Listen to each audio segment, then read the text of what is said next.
Welcome to the Real Crime Diary, Daily Dose of Crime. I'm MHB, and today we're diving into a case that's unfolding as we speak. Robert Roberson, a Texas death row inmate, was mere hours away from execution when a shocking twist threw everything into chaos. Last-minute legal maneuvers, unprecedented actions, and a race against time. This is a story you won't believe.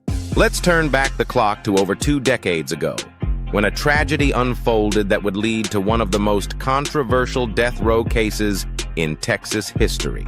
Robert Roberson, a father, found himself at the center of a nightmare when his 2-year-old daughter, Nikki Curtis, died under mysterious circumstances. Roberson was charged with capital murder, accused of violently shaking his daughter to death. The prosecution's case hinged on a diagnosis that has since become a lightning rod in the medical and legal communities: shaken baby syndrome. At the time, this diagnosis was widely accepted in courtrooms across the country. Doctors testified that Nikki's symptoms could only be explained by violent shaking, painting Roberson as a murderer. The jury, presented with what seemed like clear medical evidence, found Roberson guilty and sentenced him to death.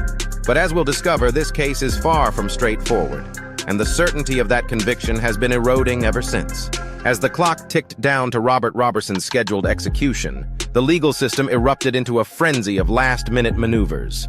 In a matter of days, multiple appeals were rejected in state courts, crushing the hopes of Roberson's supporters. The Texas Board of Pardons and Paroles dealt another blow by denying his bid for clemency, leaving him with precious few options. Even the highest court in the land, the U.S. Supreme Court, declined to intervene. It seemed all avenues had been exhausted and Roberson's fate was sealed. But then, in an unprecedented turn of events, a ray of hope emerged from an unexpected source. Just 90 minutes before Roberson was set to be executed, a Travis County judge granted a temporary restraining order against the state. This extraordinary decision came at the request of a Texas House committee who had taken the unusual step of subpoenaing Roberson to testify. The legal world was left stunned by this 11th-hour intervention. As the state scrambled to appeal the decision, the question on everyone's mind was, would this be enough to halt the execution? The tension was palpable as all eyes turned to the Huntsville unit, where Roberson's life hung in the balance. As the case against Robert Roberson unravels, new evidence has emerged that casts serious doubt on his conviction. At the heart of this controversy is the shaken baby syndrome diagnosis that led to his death sentence. But what if this diagnosis was fundamentally flawed? Medical experts have now come forward, challenging the original findings. They point to a perfect storm of health issues that could explain young Nikki's tragic death. At the time, Nikki was battling double pneumonia that had progressed to sepsis. She had also been prescribed medications now considered inappropriate for children, which could have further compromised her breathing. But there's more. The night before Roberson rushed her to the ER, Nikki had fallen off a bed. Given her weakened state due to illness, this fall could have had devastating consequences. These alternative explanations were never fully explored during the original trial. Instead, doctors presumed abuse based on Nikki's symptoms and the prevailing thinking of the time. What's truly remarkable is the growing chorus of voices calling for a re-examination of this case. Over 30 scientists and medical experts have rallied behind Roberson, arguing that the original diagnosis was mistaken. But it's not just the scientific community that's speaking up. A bipartisan group of more than 80 Texas legislators has joined the fight, calling for mercy and a thorough review of the evidence. Even more shocking, Brian Wharton, the former detective who led the original investigation, has had a complete change of heart. He now believes Roberson is innocent and has become one of his most vocal advocates. Wharton's words are chilling.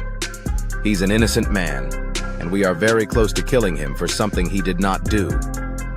It's a stark reminder of the high stakes in this case, and the potential for a grave miscarriage of justice. In a stunning turn of events, the Texas House Committee made an extraordinary move that has left legal experts and observers in disbelief. Just hours before Robert Roberson's scheduled execution, the committee issued a subpoena for him to testify. This isn't just unusual, it's unprecedented in Texas death penalty cases. But the committee didn't stop there. They also requested a temporary restraining order against the Texas Department of Criminal Justice. This last-minute legal maneuver throws the entire execution process into uncertainty. The implications of this action are far-reaching. It signals that some Texas legislators have serious doubts about Roberson's conviction. They're essentially saying, wait a minute, we need to take another look at this case. This intervention raises critical questions about the balance of power between different branches of government in death penalty cases. Can a legislative committee effectively halt an execution that's been greenlit by the courts and the executive branch? The potential impact on the execution process is significant. At the very least, it's likely to delay Roberson's execution. But more importantly, it opens the door for a thorough re-examination of his case. This could set a precedent for future cases where new evidence or doubts emerge late in the process. At the heart of Robert Roberson's case lies a contentious medical debate that has far-reaching implications for our justice system. Shaken baby syndrome, once widely accepted as a clear-cut diagnosis of child abuse, is now the subject of intense scrutiny and controversy. On one side, we have child abuse pediatricians who staunchly defend the legitimacy of the diagnosis. They argue that the constellation of symptoms associated with shaken baby syndrome, including brain swelling, retinal hemorrhages, and subdural hematomas, are telltale signs of abusive head trauma. Dr. Antoinette Lasky, chair of the American Academy of Pediatrics' Council on Child Abuse and Neglect, emphasizes that the diagnosis is not made lightly. She states, "This is real. It affects children. It affects families. I don't want to diagnose abuse. That's a bad day." However, critics argue that these same symptoms can have more benign explanations. They contend that illnesses, accidents, or even certain medications can mimic the signs of shaken baby syndrome. These skeptics call for a more nuanced approach, urging medical professionals to rule out alternative explanations before concluding abuse. This debate has played out in courtrooms across the country, leading to the exoneration of dozens of individuals previously convicted based on shaken baby syndrome diagnoses.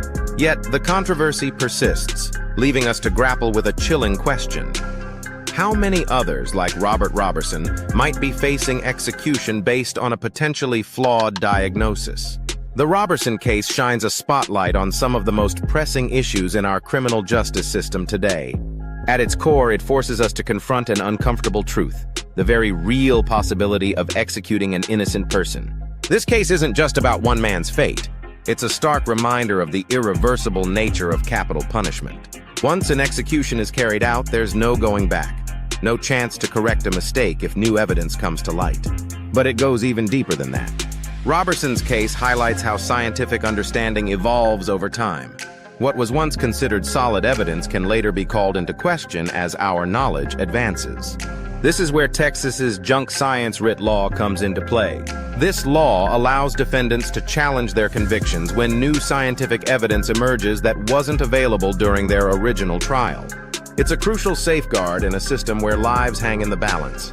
In Roberson's case, the evolving understanding of shaken baby syndrome and its diagnosis is at the center of this debate. It raises critical questions about how we use scientific evidence in our courts and how we adapt when that science changes. As we watch this case unfold, we're forced to ask ourselves, how do we balance the pursuit of justice with the acknowledgement that our understanding of the world is constantly changing? And how do we ensure that our legal system can keep pace with these advancements? As we reach the end of today's episode, it's clear that Robert Roberson's case is far from simple. The last-minute legal battles, the controversial shaken baby syndrome diagnosis, and the unprecedented intervention by the Texas House Committee all highlight the complexity and high stakes involved. This case raises profound questions about our justice system, the evolving nature of scientific evidence, and the irreversible consequences of capital punishment. As developments continue to unfold, I encourage you to reflect on these issues. What are your thoughts on this case? How do you think our legal system should handle situations where new scientific understanding challenges past convictions? Share your perspectives in the comments and be sure to stay tuned for updates on this gripping story. Until next time, this is MHB signing off for The Real Crime Diary. Power, Pleasure, and Pain. A study of abuse through time. This book provides a detailed examination of how sexual violence and power dynamics have manifested across different historical periods, from ancient civilizations to the modern era. It explores how figures in positions of power used their influence to manipulate and exploit others. showing that the patterns of abuse we see today have deep historical roots. Many people struggle to grasp why abuse of power, particularly sexual violence, persists in modern society. By connecting historical events with contemporary cases, the book offers crucial insights into why such behaviors remain prevalent. The book analyzes infamous cases such as those of Harvey Weinstein, R. Kelly, and Dominique Pellicotte, drawing parallels between them and historical figures. This section highlights how the systemic abuse seen in recent times is not a new phenomenon, but part of an ongoing cultural issue. Through the lens of these modern examples, readers will gain a better understanding of how institutions, wealth, and power have historically shielded perpetrators from justice, contributing to their ability to continue harming others.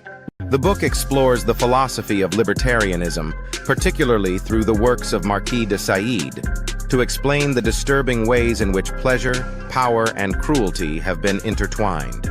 This provides readers with a deeper philosophical context to interpret modern-day scandals. Unlike other studies that focus solely on historical or contemporary cases, this book uniquely blends both, offering a full spectrum of how abuse is tied to power dynamics. It stands out by making philosophical connections that help readers understand the deeper societal issues at play.